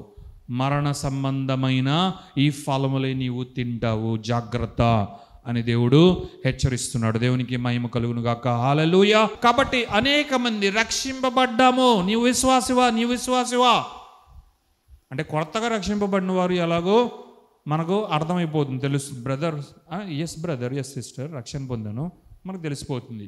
అయితే చాలామంది 10 సంవత్సరాలైనా, 20 సంవత్సరాలైనా, 30 సంవత్సరాలైనా కూడా వారు అదే పరిస్థితుల్లోనే, అదే పాత జీవితంలోనే, ఏ మాత్రం మార్పు చెందని జీవితంలో ఉంటారు. కారణం చింత, దిగులు, చింతించుట అన్నది వారు వదలట్లేదు. కాబట్టి చింతించి దాని వలన వారు క్షీణించు లాంటి మరణాన్ని వారు కలిగి ఉన్నారు. కాబట్టి శరీరానుసారమైన మనస్సు వారిని మరణానికి, చింతించుట అన్న మరణానికి దారి తీసింది. కాబట్టి దిగులు పడే ఆ మరణానికి వారిని దారి తీసింది. కాబట్టి శాంతిని దేవుడు అనుగ్రహించిన, పరిపూర్ణమైన శాంతిని అనుగ్రహించిన అశాంతి, అసమాధానంలోనే ఇంకా ఉండే మరణంలో వారు ఉన్నారు. కాబట్టి వారు ఎన్ని సంవత్సరాలైనా వారిని వెళ్ళి మనం పలకరిస్తే, ఏముందమ్మా, ఏం మారలేదు, నా జీవితం ఇలాగే ఉన్నా. అయితే చాలామంది పెద్ద భక్తులైన వారు, ఇంకా గొప్ప గొప్ప వాళ్ళు, పెద్ద పెద్ద ప్రసంగాలు చేసేవారు కూడా ఇంతవరకే మాట్లాడి దీనితోనే ఇక అన్నీ కట్టేసి చుట్టలన్నీ కూడా వారి యొక్క ఇంటర్నేషనల్ గ్రంథాలన్నీ కూడా పైకి వేసేస్తూ ఉంటారు. అయితే అపోస్తలుడైన పౌలు శరీరానుసారమైన మనస్సు మరణం అని అంతటితో ఆయన ఆగిపోలేదు. కానీ అయితే దేవుని యొక్క వాక్యం మిమ్మల్ందరినీ కూడా జీవముతో నింపాలనుకుంటుంది. దేవుని వాక్యం ఏమంటుందంటే, ఆత్మానుసారమైన మనస్సు అది జీవమును, అది సమాధానమునై ఉన్నది. దీనిని మీరు గట్టిగా పట్టుకోండి, దీనిని చేయుటకే దేవుడు మిమ్మల్ని రక్షించాడు అని అపోస్తలుడైన పౌలు ఈ సందర్భముగా మనందరికి కూడా తెలియపరుస్తున్నాడు. దేవుని నామమునకే మహిమ కలుగును గాక. హల్లెలూయా. రక్షింపబడి ఆ స్థితిలోనే, ఇంకా పాత స్థితిలోనే, రక్షింపబడినా కూడా పాత ఆలోచనలతోనే, పాత వైఖరితోనే, పాత మనస్సుతోనే మనం గనక ఉంటే మరణాన్ని మనము అనుభవిస్తాం. మరణాన్ని ఒకడు అనుభవిస్తాడు అని దేవుడు చూపిస్తున్నాడు. అయితే శరీరానుసారమైన మనస్సు వీడి, అది మనది కాదు, అది వదిలి ఆత్మానుసారమైన మనస్సు మనం కలిగి ఉంటే, ఇంగ్లీష్లో ఉంది స్పిరిచువలీ మైండెడ్నెస్. స్పిరిచువలీ మైండెడ్గా మనం గనక స్టార్ట్ చేస్తే, ఇప్పటికైనా ఎంతోమంది ఇది వింటున్న అనేక మంది ఈ స్థితిలోకి ఇంకా ట్రాన్స్లేట్ అవ్వని అనేక మంది పాత శరీరానుసారమైన మనస్సును వీడి నూతనమైన ఆత్మానుసారమైన మనస్సులోనికి రావాలి అని దేవుడు కోరుకుంటూ ఉన్నాడు. హల్లెలూయా. ఈ ఆత్మానుసారమైన మనస్సుకు ఫలం ఏంటో తెలుసా? జీవమే, సమాధానమే. ఎంతోమంది దేవుని బిడ్డలైన వారు చాలా ఆనందంతో సంతోషంతో ఉంటారు. ఎవరైతే నిజమైన క్రీస్తు సాక్షిగా ఉంటారో వారు జీవం కలిగి ఉంటారు, సమాధానం కలిగి ఉంటారు. వారిని చూచు అనేక మంది, అయ్యా నువ్వు ఇలా ఉండగలుగుతున్నావు, అమ్మ నువ్వు ఇలా ఉండగలుగుతున్నావు, ఎలా మీరు ఇంత ఆనందంగా ఉండగలుగుతున్నారు, ఏ పరిస్థితుల్లో అయినా సరే మీరు ఇంత చక్కగా ఎలా ఉండగలుగుతున్నారు? దానికి కారణం ఆత్మానుసారమైన మనసే. ఆ ఆత్మానుసారమైన మనస్సు జీవాన్ని, సమాధానాన్ని వారికి ఇచ్చింది కాబట్టి అది వారి ఫలములుగా దయచేసింది కాబట్టి వారు ఇంత గొప్పగా ఉండగలుగుతూ ఉన్నారు. హల్లెలూయా. ఈ ఆత్మానుసారమైన మనస్సు అంటే ఏంటి? దేవుని వాక్యమే. దేవుని వాక్యమే. దేవుని వాక్యము ఏం చెప్తుందో దానిని ఆలోచించడమే ఆత్మానుసారమైన మనస్సు. ఎందుకు అంటే ఈరోజు మన యొక్క దేవుడు మనకు అనుగ్రహించిన సందేశమే, విశేషమే ఏంటో తెలుసా? The obedience of Christ. యేసు క్రీస్తుకు విధేయత కలిగి ఉండడం. అయితే ఎందులో యేసుక్రీస్తుకు మనం విధేయత కలిగి ఉండాలి? అన్నిటిలో యేసుక్రీస్తుకు విధేయత మనం కలిగి ఉండాలి. కానీ ఈరోజు అతి ప్రాముఖ్యముగా దేవుడు ఎందులో విధేయత కలిగి ఉండాలో మనకు నేర్పించాలనుకుంటూ ఉన్నాడు. అదేంటో తెలుసా? మన ఆలోచనలలో మనము క్రీస్తుకు విధేయతను కనుపరచాలి. మన ఆలోచనలలో యేసుక్రీస్తుకు గనక విధేయతను కనుపరచగలిగితే మన జీవితం అంతా కూడా మారిపోతుంది, మన పరిస్థితి అంతా కూడా మారిపోతుంది. హల్లెలూయా. ఇదంతా కూడా వివరించింది దేవుడు మన ఆలోచనలు మారడానికే, మన ఆలోచనలు మార్చబడడానికే, మన ఆలోచనలను ఆయన యొద్దకు తీసుకురమ్మని కోరుకుంటూ ఉన్నాడు. హల్లెలూయా. మన ఆలోచనల్లో యేసయ్యకు విధేయతను మనము కనుపరచాలి అని దేవుడు కోరుకుంటూ ఉన్నాడు. హల్లెలూయా.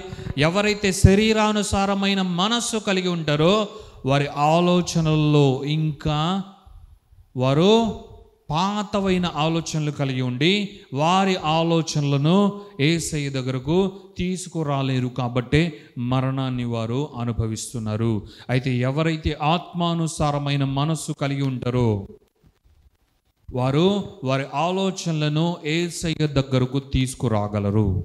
దేవుని నామానికి మహిమ కలుగును గాక. హల్లెలూయా. ఎవరైతే ఆత్మానుసారమైన మనస్సు కలిగి ఉంటారో దాని ఫలము జీవము, సమాధానమే అని దేవుడు వాగ్దానాన్ని ఇస్తూ ఉన్నాడు. అయితే ఆత్మానుసారమైన మనస్సు మనం గనక కలిగి ఉండాలి అని అనుకుంటే స్పిరిచువల్లీ మైండెడ్గా మనల్ని చేయగలిగినది ఒకే ఒక్క దేవుని వాక్యం మాత్రమే.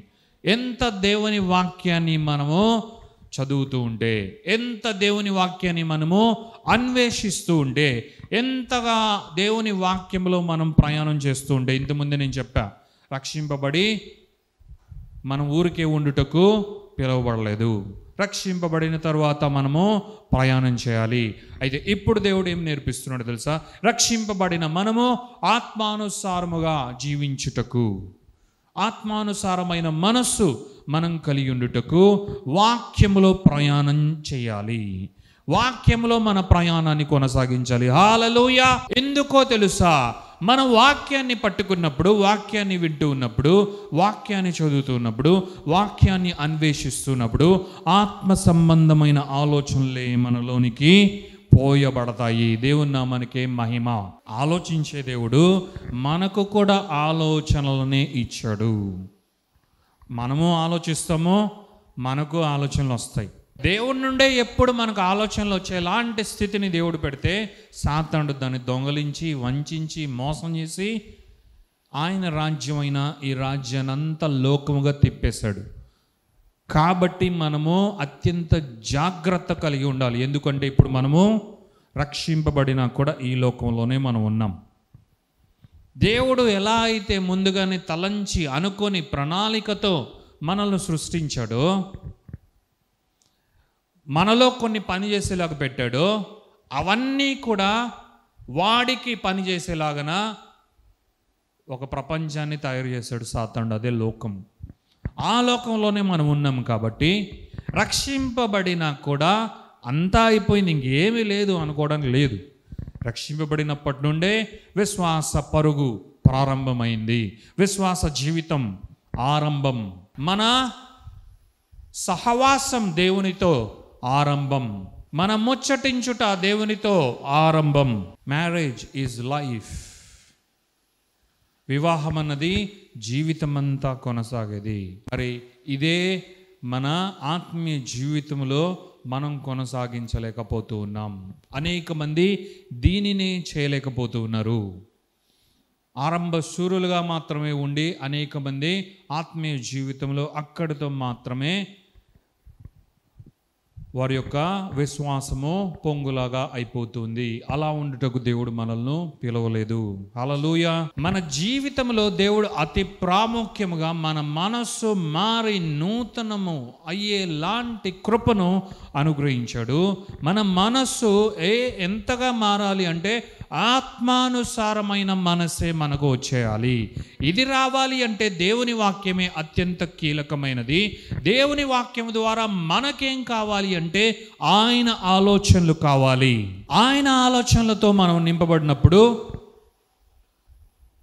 ఆటోమేటిక్గా ఆత్మానుసారంగా అయిపోతాం మనం. జస్ట్ అంతే, చాలు. వాక్యం అంటేనే అందులో దేవుని ఆలోచనలు. వాక్యం అంటేనే అందులో దేవుని యొక్క స్మృతులు. హల్లెలూయా. వాక్యములో దేవుని తలంపులే మనకు ప్రతిబింబిస్తాయి. కాబట్టి ఆత్మానుసారమైన మనస్సు, స్పిరిచువల్లీ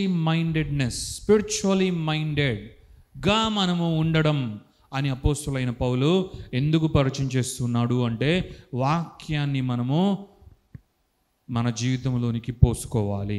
ఎంత వాక్యంలో మనం ట్రావెల్ అవుతామో. హల్లెలూయా. మనం ట్రైన్లో మాత్రమే కాదు, పెళ్లి చేసుకొని ఆ యొక్క వివాహ జీవితంలోనే, దాంపత్య జీవితంలోనే కాదు, మన ఆత్మీయ జీవితంలో రక్షింపబడిన తరువాత వాక్యంలో కూడా అంతకన్నా శ్రద్ధ భక్తులతో మనం ప్రయాణం చేయాలి. హల్లెలూయా. వాక్యంలో మున్ముందుకే యేసయ్యనందు విశ్వాసం ఉంచుతూ ముందుకే మనం వెళ్ళిపోతూ ఉండాలి. వీలైనంత ఎక్కువగా వాక్యం చదువుతూ మనం జీవించాలి.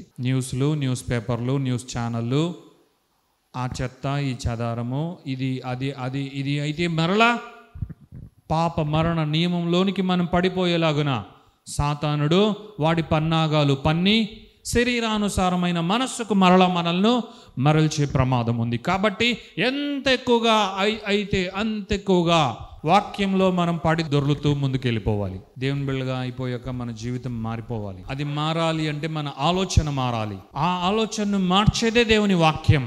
మనల్ని దేవుడు ఏ పరిస్థితుల్లో పెట్టాడంటే మనకి ఏ ఆలోచనలు కావాలో అవే ఆలోచించులాగున, ఏ ఆలోచనలు తీసుకోవాలో అవే తీసుకొను లాంటి శక్తివంతమైన విశ్వాస సహితమైన స్థితిలో క్రీస్తునందు దేవుడు మనల్ని పెట్టడం జరిగింది. మరి దానిని మనము సరి అయిన విధానంలో వాడుకుంటున్నామా లేదా? ఆలోచనలో అది ఎలాగైనా వస్తుంది, అయితే సరి అయిన ఆలోచనలు వచ్చే విధంగా మనం చేసుకోవాలి. ఇప్పుడు దేవుని వాక్యం చదివితే ఆలోచనలు వస్తాయి, దేవుని ఆలోచనలు వస్తాయి. అయితే కామ్గా ఉంటే అప్పుడు కూడా దేవుని వాక్యము, ఆ వాక్యానికి సంబంధించిన ఆలోచనలే మనకు రావాలి అంటే అంతగా లోపలికి వాక్యాన్ని వేసుకోవాలి. చాలామంది పరిస్థితి ఎలా ఉంటుంది తెలుసా? దేవుని సన్నిధికి వచ్చినప్పుడు, వర్షిప్ సెంటర్కో, మందిరానికో, చర్చ్కో వచ్చినప్పుడు అక్కడ చాలా బాగుంటారు ఆత్మీయంగా. మళ్ళీ వెనక్కి వెళ్ళిపోయినప్పుడు మళ్ళీ పాతవన్నీ వరద వలె కొట్టుకొని వస్తూ ఉంటాయి. అలా ఎందుకంటే ఇక్కడ విన్న వాక్యము ఇక్కడ పనిచేస్తుంది, కానీ అక్కడికి వెళ్ళిపోయిన తర్వాత అది సరిపోవట్లేదు. వారానికి 1 గంట వింటే ఎక్కడ సరిపోతుంది మనకు? సరైన వాక్యం ఎవరైనా ప్రకటిస్తూ ఉంటే, వినిపింపచేస్తూ ఉంటే, బోధిస్తూ ఉంటే దానిని మనము ప్రయోజనకరంగా మలుచుకుందాం అని చేసుకునేవారు అతి తక్కువ మందిగా ఉన్నారు. అయితే ఇవి ఉన్నా లేకపోయినా విశ్వాసకి దేవుడు ఇచ్చిన ఒక గొప్ప వరమే దేవుని వాక్యం. ఈ దేవుని వాక్యం బైబిల్లో ఉంది. ఈ బైబిల్ కావచ్చు, బైబిల్లో ఉన్న దేవుని వాక్యం ఎప్పుడు మన చేతిలో, మనకు అందుబాటులోనే ఉంది. కాబట్టి ఎంతగా వాక్యాన్ని మనము చదివి ధ్యానిస్తామో ఎంతగా దేవుని వాక్యాన్ని గట్టిగా మనం పట్టుకుంటామో అంతగా మన జీవితంలో ఆత్మానుసారమైన మనస్సు కలిగి జీవాన్ని, సమాధానాన్ని మనము అనుభవిస్తాము. నూతనమైన ఆలోచనలతో మనం నింపబడతాము, ఆత్మీయ ఆలోచనలతో నింపబడతాము, ఆత్మానుసారమైన ఆలోచనలతోనే మనము నింపబడతాము. దేవుని నామానికే మహిమ కలుగును గాక. హల్లెలూయా. రోమీయులకు రాసిన పత్రిక 8వ అధ్యాయము. కాబట్టి అని అపోస్తులైన పౌలు అంటున్నాడు. కాబట్టి అని ఏంది? అపోస్తులు అయిన పౌలు కాబట్టి అనడానికి కారణము ఆయన 7వ అధ్యాయంలో ఇంత రాశాడు. బారున 7వ అధ్యాయంలో ఆయన చాలా ప్రాముఖ్యమైన విషయాలన్నింటినీ వ్రాసాడు. దేని గురించి ఆయన ముఖ్యంగా రాశాడు అంటే పాప నియమము, శరీర నియమము, అలాగే ధర్మశాస్త్రము, దాని యొక్క నియమము, వీటన్నిటి గురించి వివరిస్తూ నేను ఏదైతే చేయాలనుకుంటూ ఉన్నానో దాన్ని చేయలేకపోతూ ఉన్నా, ఏదైతే చేయకూడదు అనుకుంటున్నానో దాన్నే చేస్తూ ఉన్నా. ఇదంతా నాకు ఎందుకు జరుగుతుందో నాకు అర్థం కావట్లేదని అక్కడ ఆయన పోరాటాన్ని 7వ అధ్యాయం 14 నుండి 24 వరకు వివరించి దానికి కొనసాగింపుగా 8వ అధ్యాయంలోని 1వ వచనంలో ఆయన కాబట్టి అంటూ ఉన్నాడు. కాబట్టే ఇప్పుడు మనం ఇదంతా అనుకుంటున్నాం. హల్లెలూయా. ఈ కాబట్టి అంటే 7వ అధ్యాయంలో ఆయన లేవనెత్తిన అనేకమైన ప్రశ్నలకు, అనేకమైన క్వెరీస్కి ఆన్సర్గా అపోస్తులైన పౌలు ఇలా అంటున్నాడు. అపోస్తులైన పౌలు 7వ అధ్యాయము 24వ వచనంలో ఒకటి అంటున్నాడు. అయ్యో నేనెంత దౌర్భాగ్యుడను, నన్ను కాపాడువాడు ఎవరూ లేడా, నేను ఇలాగే ఈ పరిస్థితిలోనే కొట్టుమిట్టాడలా. అంటే ఏంటి? ధర్మశాస్త్రము క్రింద ఉన్న నాకు ధర్మశాస్త్ర సంబంధమైన మనసు వచ్చి ఇప్పుడు ధర్మశాస్త్రాన్ని అనుసరించే పరిస్థితి నాకుంది, అలాంటి ఆలోచనలు నాకున్నాయి. కానీ శరీరాన్ని బట్టేమో శరీర సంబంధమైన నియమము క్రిందికి నేను వెళ్ళిపోతూ ఉన్నా, అది నన్ను పాపంలోనికి లాగుతూ ఉంది. నేను చేయకూడదు అనుకుంటున్నా, నేను ఏదైతే వద్దు అనుకుంటున్నానో అదే నేను చేస్తున్నా.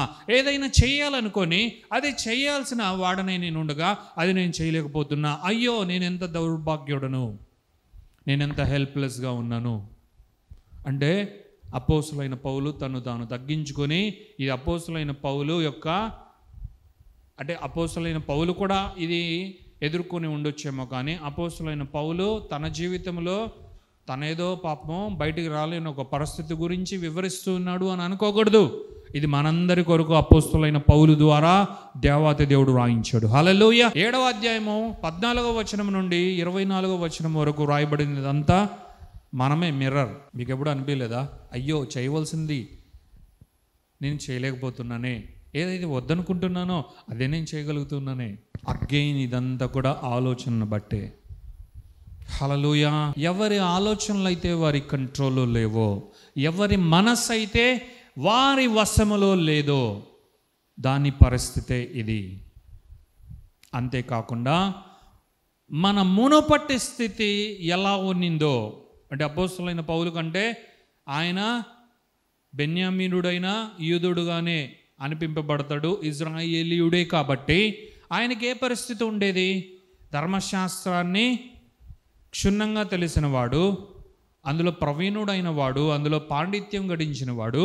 ఇప్పుడు ధర్మశాస్త్రంలో ఉన్నదంతా అనుకునేవాడే అంతకుముందున్న సౌలు. ఆ సౌలు ధర్మశాస్త్రం ఏదైతే ఉందో దాన్ని పఠించేవాడు, అందులో ఉన్న చేయడానికి ప్రయత్నించేవాడు. అలాగే శరీరము కూడా ఓ పక్క పాపం వైపుగా లాగి ఆయన ఏం చేసేవాడు? పాపము.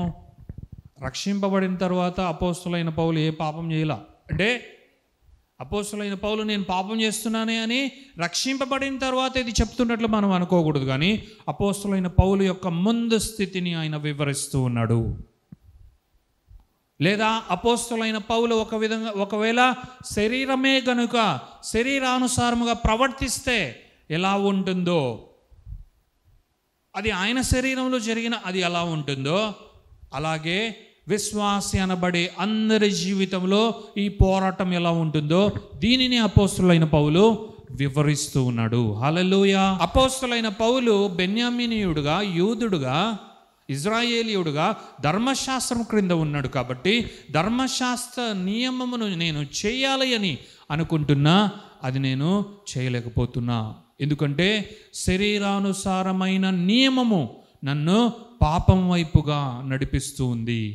ఎందుకంటే అపోస్తలుడైన పౌలు ఎన్నో ఘోరాలు ఆయన ఇంకా క్రీస్తునందు రక్షింపబడక ముందు చేశాడు కాబట్టి ఎంతోమంది యేసుక్రీస్తు అంటే చాలు వారిని అందరినీ వెళ్ళి చంపేవాడు. ఎందుకంటే యేసుక్రీస్తు ఏంట్రా ఇలా ఉన్నాడు, అసలు యేసుక్రీస్తు ఇలాగ మనుషుల నుండి వస్తాడా, ఆయన చాలా అత్యంత పవిత్ర, పావనంగా, పరిశుద్ధంగా, చాలా ప్రత్యేకంగా వస్తాడు. కానీ వీరు ఎవరినో పట్టుకొని ఆయన్నే యేసు, ఆయన్నే మెస్సయ్య అంటున్నారు, ఇది నేను ఒప్పుకోను అని సౌలుగా ఉన్న పౌలు ఆ రోజుల్లో అనేకమైన అరాచకాలు చేశాడు కాబట్టి, అనేకమైన పాప కార్యాలు చేశాడు కాబట్టి వాటి గురించి, అలాగే ఒకవేళ శరీరానుసారమైన మనసు కలిగి ప్రవర్తిస్తే ఎలా ఉంటుందో దానిని ఆయన 7వ అధ్యాయంలో వివరించగా, దానికి ఇప్పుడు ఆన్సర్గా అపోస్తలుడైన పౌలు 8వ అధ్యాయంలో అంటున్నాడు.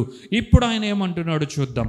కాబట్టి ఇప్పుడు క్రీస్తు యేసునందున్న వారికి ఏ శిక్షా విధియు లేదు. ఇంతకుముందు మనం అనుకున్నట్లు యేసుక్రీస్తునందున్న మనకు ఏ శిక్షా విధి లేదు.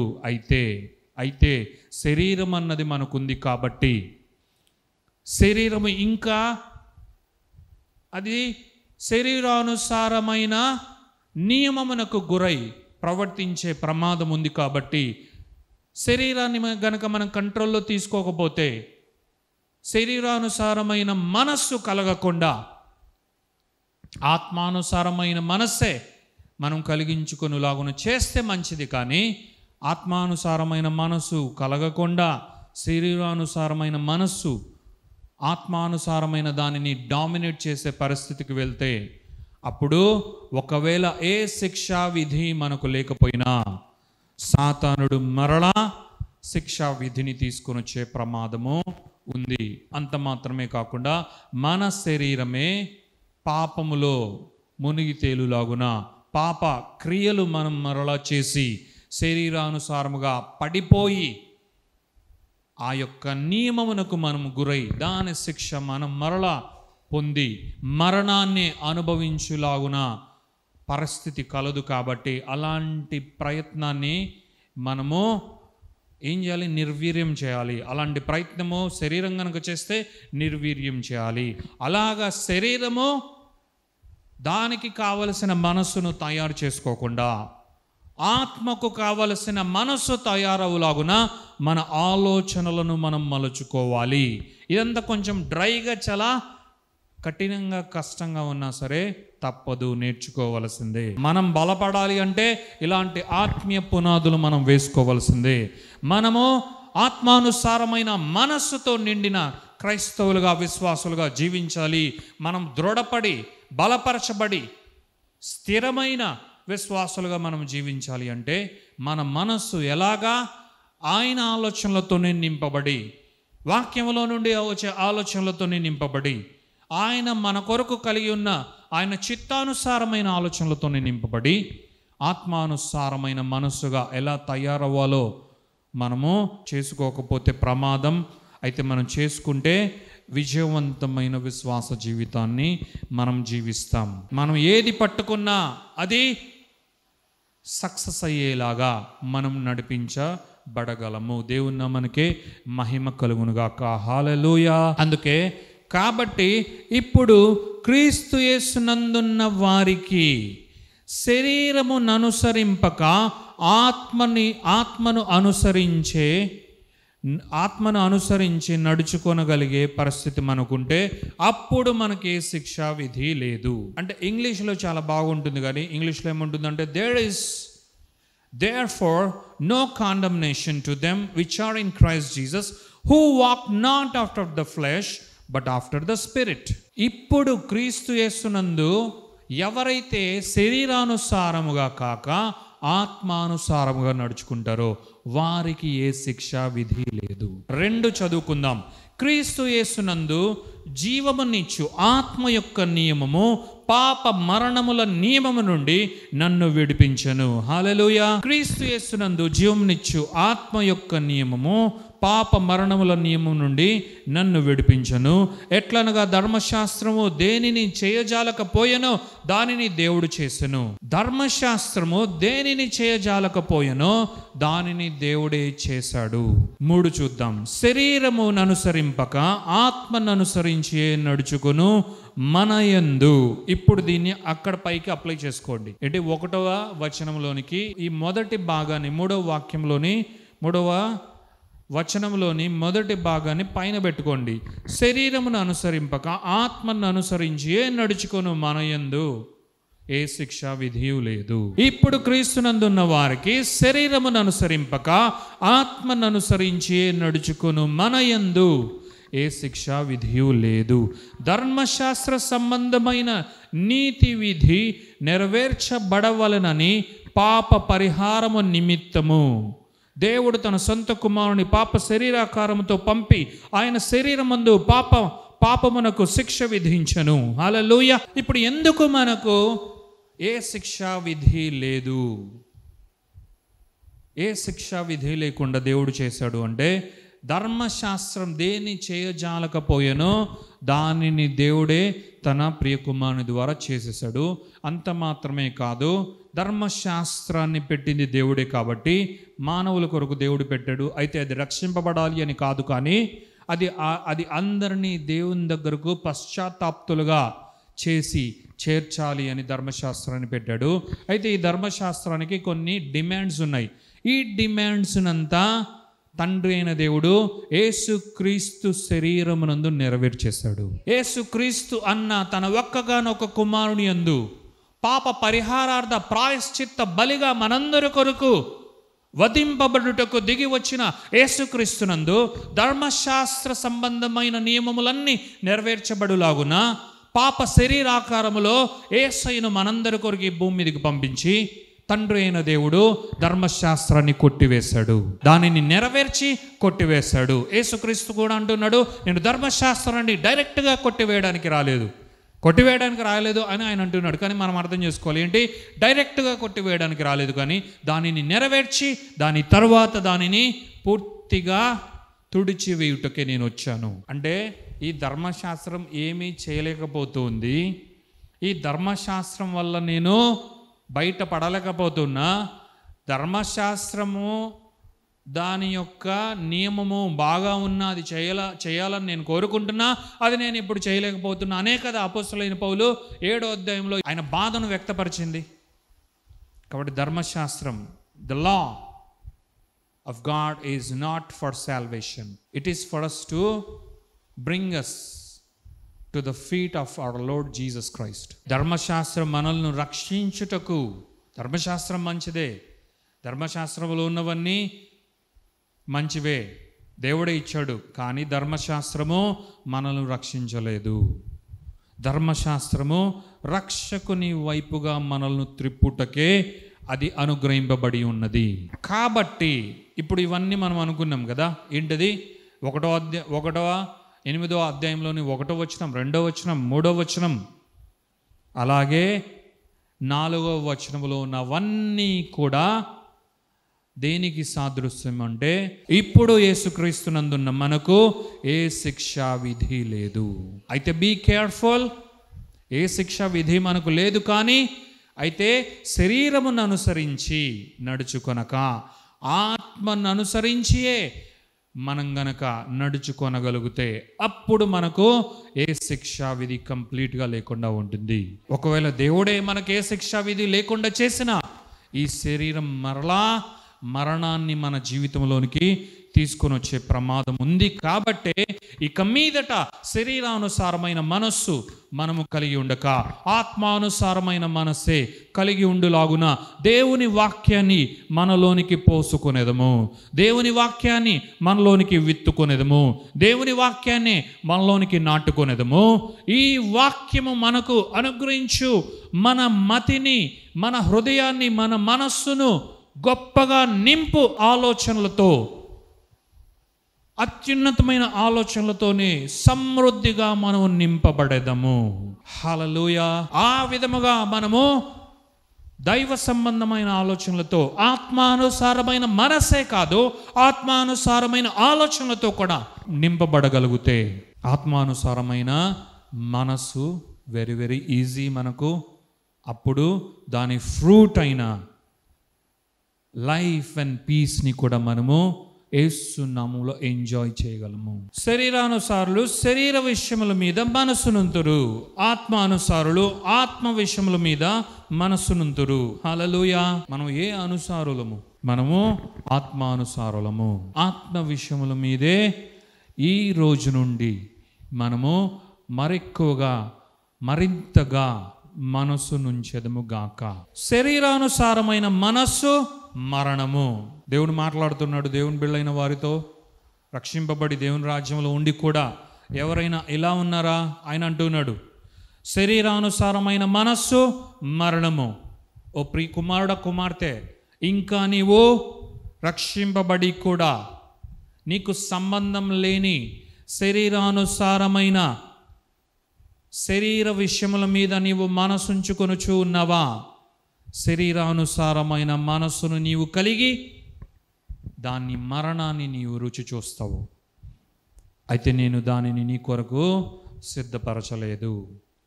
అది నేను ఇచ్చేది కాదు, లోకం ఇచ్చేది. అది సాతానుడు ఇచ్చేది. అది నీ శరీరానుసారముగా తయారై నీ జీవితంలోనికి తీసుకొచ్చే మరణం. నీ మనస్సు శరీరానుసారముగా తయారై నీ జీవితంలోనికి తీసుకొచ్చే మరణం. కాబట్టి నీవు జాగ్రత్త.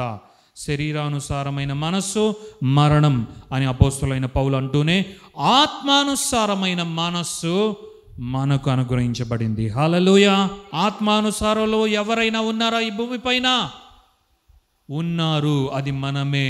ఆత్మానుసారులు ఆత్మ విషయములపైనే మనస్సు నుంచెదరు. హల్లెలూయా. ఆత్మానుసారమైన మనము ఆత్మ విషయంలోనే లక్ష్య పెడతాం. కాబట్టి ఇప్పుడు శుభవార్తను దేవుడు మనకిస్తున్నాడు. ఆయన ఏమంటున్నాడు తెలుసా?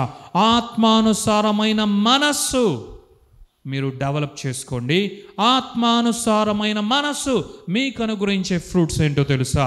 అది జీవమే, అది సమాధానమే. హల్లెలూయా. ఆత్మానుసారమైన మనస్సు దేవుడు మనకిచ్చిన బహుమానం. దానిని వృద్ధి చేసుకోవలసిన బాధ్యత మనదే. దానికి కావలసిన సామర్థ్యాన్ని దేవుడే వాక్యం ద్వారా ఇస్తూ ఉన్నాడు. ఎవరికైతే ఆత్మానుసారమైన మనస్సు డెవలప్ అయి ఉంటుందో వారి ఆలోచనలు కూడా స్ట్రైటన్ అయి ఉంటాయి. సరి అయిన ఆలోచనలే వారు ఆలోచిస్తారు. చెడ్డవి వచ్చినా సరే వాటిని పట్టించుకోరు. మంచివి మాత్రమే వారు వారిలోనికి తీసుకుంటారు. అవి వాక్యంలో నుండి వచ్చినా, చుట్టూ ఎక్కడి నుండి వచ్చినా సరే ప్రయోజనకరమైనవే. అది ఆత్మానుసారమైన మనస్సుకు వృద్ధిని చేకూర్చేవే తీసుకోవడం జరుగుతుంది. మన ఆలోచనలు మన కంట్రోల్లో లేకపోతే మనము పౌలు అన్నట్లు దౌర్భాగ్యమైన జీవితంలో మనం ఉన్నట్లే. మన ఆత్మీయ జీవితంలో మన మనస్సు మాత్రమే కాదు మారవలసింది, మన ఆలోచన ధోరణి కూడా మారాలి. మనం పొందుకునే ఆలోచనలు కూడా ఫిల్టర్ చేసుకోవాలి. ఏ ఆలోచనలు మనం పొందుకుంటూ ఉన్నాం, ఎలాంటి ఆలోచనలను మనము వాక్య ధ్యానంలో పొందుకుంటూ ఉన్నాం, ఎంత పొందుకుంటూ ఉన్నాం, వీటన్నిటిపైన మనకు గురి కలిగి ఉండాలి, లక్ష్యం కలిగి ఉండాలి. హల్లెలూయా. దేవుని నామానికి మహిమ ఘనత ప్రభావం కలుగును గాక. హల్లెలూయా. కాబట్టి పౌలు అంటున్నాడు, ఆత్మానుసారమైన మనస్సు జీవమును సమాధానమై ఉన్నది. ఏలైనగా 7లో ఏలైనగా శరీరానుసారమైన మనస్సు దేవునికి విరోధమై ఉన్నది. ఎవరి జీవితంలో అయితే శరీరానుసారమైన మనస్సు ఉంటుందో అది మరణమని ఇప్పుడే మనం చదువుకున్నాం. అయితే ఎవరైతే శరీరానుసారమైన మనస్సు కలిగి ఉంటారో, శరీరానుసారమైన మనస్సు ఎక్కడుంటుందో అది ఎక్కడ ఉంటుంది? మనుషుల్లోనే ఉంటుంది. అది ఎక్కడ ఉంటుంది? మనలోనే ఉంటుంది. అంటే మనలో కంపల్సరీగా ఉంది అని కాదు, ఎవరిలో ఉందో వారిలో. మరి అది దేవునికి విరోధమైనది. దేవునికి విరోధమైనది దేవుని సంతృప్తి పరుస్తుందా? దేవునికి విరోధమైనది మన జీవితంలో ఉండొచ్చా? దేవునికి విరోధమైనది మనకు మేలు చేస్తుందా? దేవునికి విరోధమైనది, దేవునికి విరోధి రెండు ఒకటే. ఎవడు దేవునికి విరోధమైనది కూడా వాడిదే. విరోధమైనది ఒకటి, విరోధమైన వాడు ఇంకోడు కాదు. రెండు వేరు కాదు, రెండు ఒకటే. విరోధి అయిన అపవాది నుండే కలుగున్నది.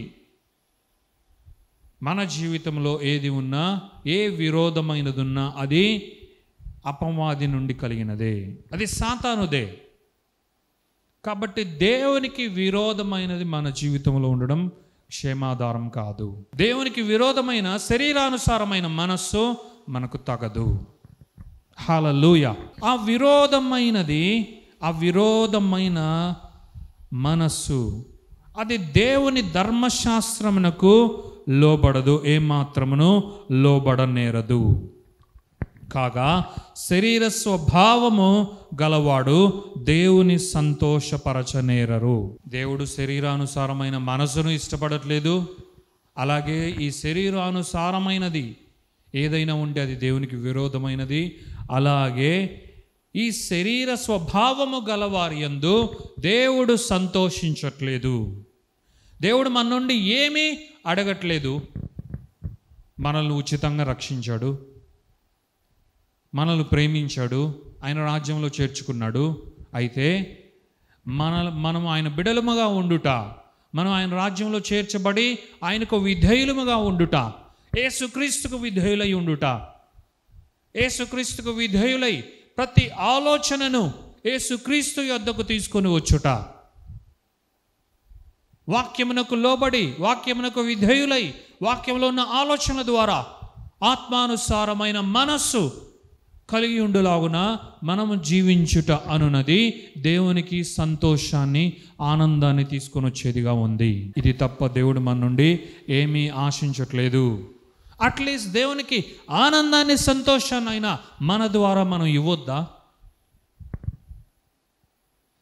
ఎవరైతే శరీరానుసారులో అలాంటి మనసు కలిగి ఉన్నారో, అలాంటి క్రియలు కలిగి ఉన్నారో,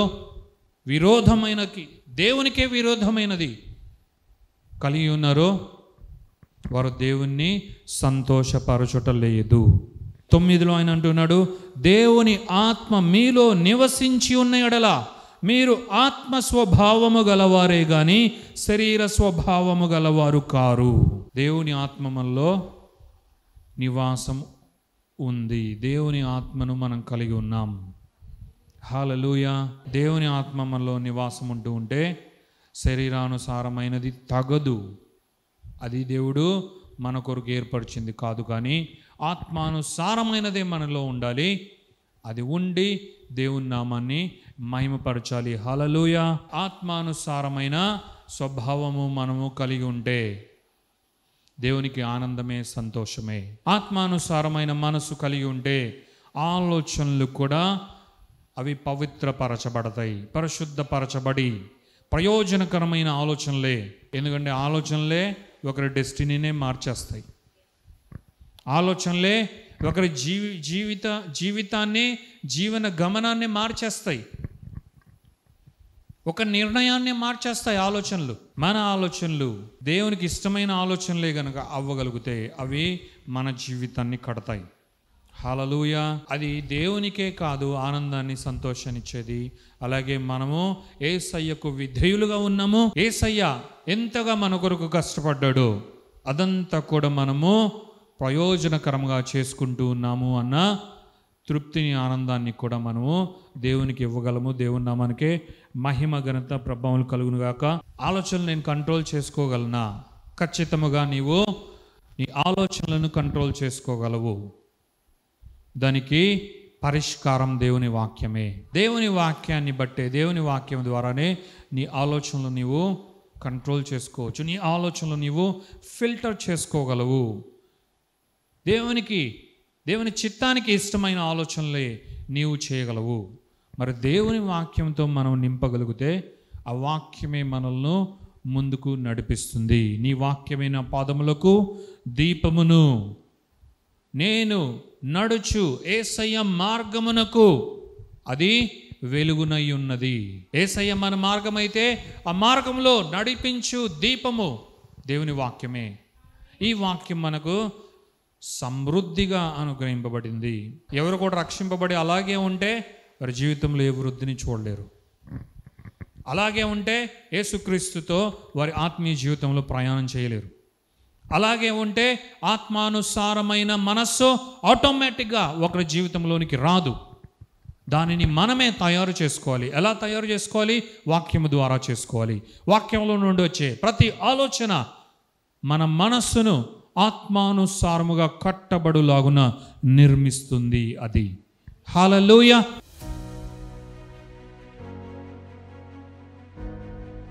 thank you father, thank you Jesus, thank you holy spirit God. దేవ మీకు వందనాలు, యేసయ్య మీకు వందనాలు, పరిశుద్ధాత్మ దేవ మీకు మహిమ ఘనత ప్రభావం చెల్లిస్తున్నాం. ఈ యొక్క శుభదినాన్ని బట్టి వందనాలు.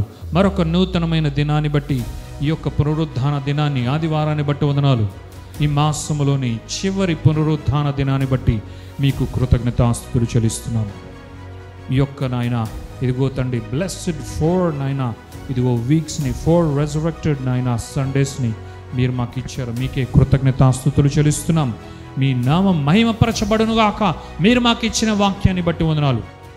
శరీరానుసారమైన మనసును అనుసరింపక ఆత్మానుసారమైన మనసునే కలిగి ఇప్పుడు క్రీస్తునందున్న మేము ఏ శిక్ష విధికి గురి కాకుండా జీవించదుముగాక. ఆత్మానుసారముగా జీవించదుముగాక. ఆత్మానుసారమైన మనస్సునే కలిగి జీవమునే సమాధానమునే అనుభవించదుముగాక. మా ఆలోచనలు నాయన నీ వాక్యము ద్వారా కంట్రోల్ చేసుకుని ప్రతి ఆలోచనలను యేసయ్య నాయన విధేయతలోనికి తీసుకొని వచ్చేదుముగాక అని మీ నామాన్ని మహిమపరుస్తూ ఘనపరుస్తూ మీ చేతులకు నాయన చేరి వచ్చిన ప్రతి బిడ్డను, ప్రతి కుటుంబాన్ని బ్లెస్ చేస్తున్నాం. వారి జీవితంలో మేలులు, ఉపకారములు, ఆశీర్వాదం వెంబడి ఆశీర్వాదముతో యేసు నామములో నింపబడునుగాక. అనేకమైన ఆశీర్వాదములతో యేసు నామములో ప్రతి ఒక్కరు నింపబడెదరుగాక. మహిమ ఘనత ప్రభావాలు మీకే చెల్లిస్తూ నాయన ఈ వాక్యం మాలో పని చేయనుగాక. నాయన ప్రతి ఒక్కరు నాయన ఇదిగో తండ్రి వాక్యమును హృదయంలో విత్తుకొని మనస్సును నూతన పరుచుకునేదిగాక. మీ నామానికి మహిమ ఘనత ప్రభావం చెల్లిస్తూ యొక్క ప్రార్థన, స్తుతి, ఆరాధన యేసు పరిశుద్ధమైన నామంలో అడిగి వేడుకొనుచున్నాము తండ్రి. Amen, amen, amen. హల్లెలూయా.